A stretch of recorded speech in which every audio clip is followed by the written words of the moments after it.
মুছে যাওয়া দিনগুলো আমায় যে পিছু ডাকে।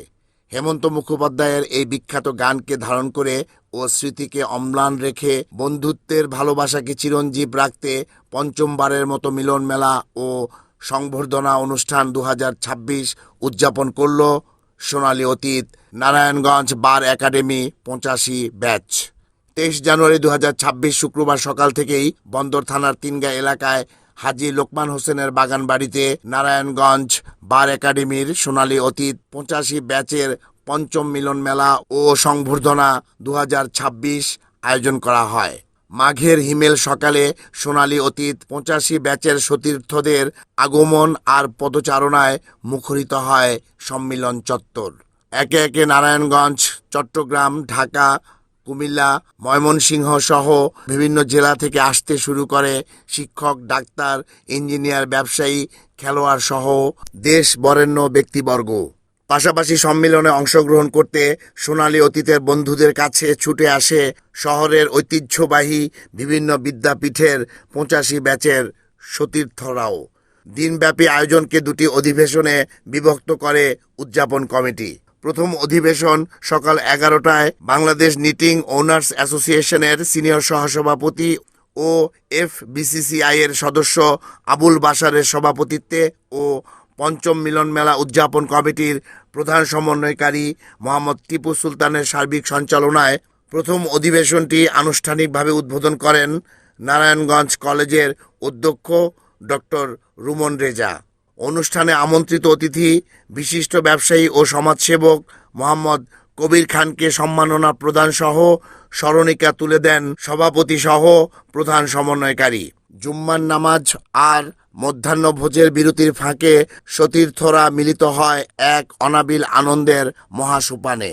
দলে দলে ভাগ হয়ে বিভিন্ন স্থানে বসে খোশ গল্প, আড্ডা, ফটো সেশন আর রোমাঞ্চকর গানের স্মৃতিতে মেতে উঠে। কেউ কেউ পুরনো স্মৃতি রোমন্থন করে শৈশবের আবহে নিজেকে উপস্থাপন করতে থাকে, যেন যান্ত্রিক আর প্রযুক্তির অচলায়তনকে ভেঙে কিছু সময়ের জন্য কৈশোরের ডান পিঠে হয়ে গায়ে হাওয়া লেগে বেড়ানোর মতো। বাগানবাড়ির নৈসর্গিক আবহে হারিয়ে যায় একে অপরের কাছে। এবারের সম্মিলনে সতীর্থ পরিবার পরিজনদের উপস্থিতি ও অংশগ্রহণ আনন্দের বহুমাত্রিক স্রোত তৈরি করে ভিন্ন মাত্রায়। মধ্যাহ্নভোজের বিরতি শেষে ডাক পড়ে মিলন মেলার দ্বিতীয় অধিবেশনে। পবিত্র কোরআন থেকে তেলাওয়াত আর গীতা পাঠের মাধ্যমে শুরু হওয়া অনুষ্ঠানে 85 ব্যাচ সতীর্থ আর আমন্ত্রিত অতিথি বৃন্দের সমন্বয়ে কেক কাটার মাধ্যমে আনুষ্ঠানিক যাত্রা শুরু করে দ্বিতীয় অধিবেশনের।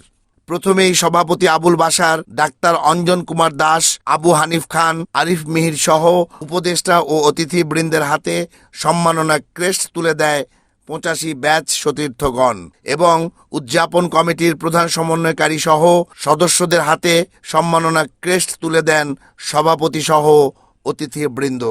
উপস্থিত সকল সতীর্থদের হাতে স্মরণিকা তুলে দেন উদযাপন কমিটির সদস্যবৃন্দ।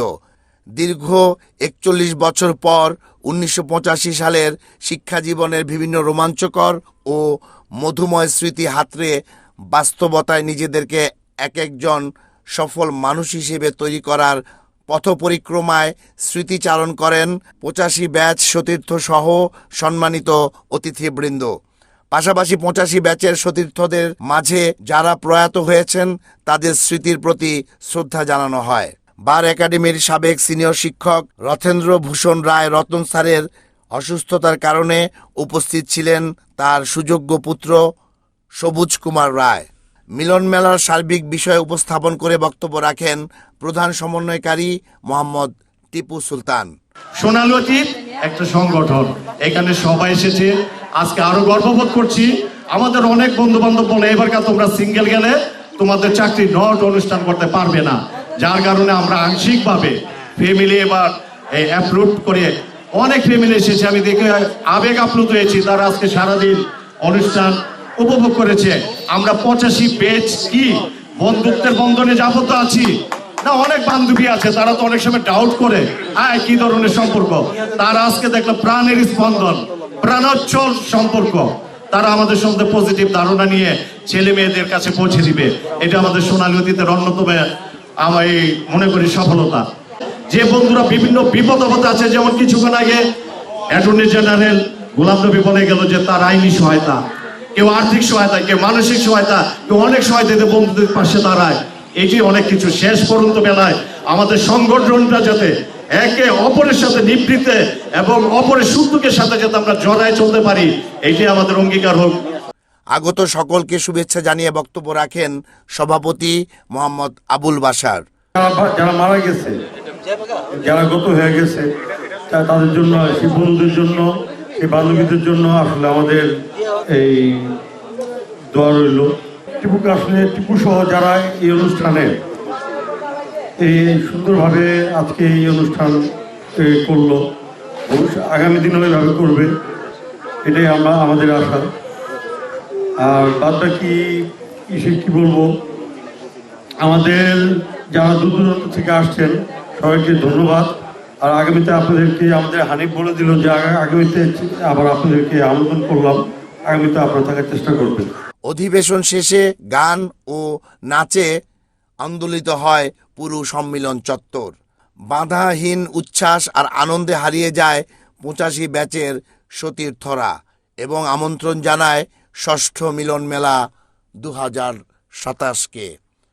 রিপোর্ট আহমেদ শরীফ, NNTV, নারায়ণগঞ্জ।